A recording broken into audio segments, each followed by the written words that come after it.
Bu gün hamımıza bellidir ki neye buraya yığışmışıq. Çok güzel bir günümüzdür. İsmail Qurban Bayramına münasibətilə bura cəmləşmişik. Allah Teala bizi bu mehribançılıqdan, bu güzel ənənədən heç vaxt bizi ayırmasın. Bizi eləyim elətdirməsin. Devlətimizin bayrağımızı eləsin. Hər yerdəki müharibələr gedirik. Bugünkü gün xatirinə Allah'tan gəlin arzu eləyək ki, o müharibələr hamısı dayansın. Bu tökülən qan xatirinə o müharibələr dayansın.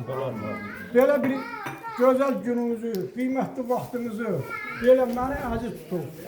Uzaqdan yaxından bura cəm olub gəldiyiniz üçün sizin hamınıza təşəkkür edirəm. Öpürəm, bağrıma basıram.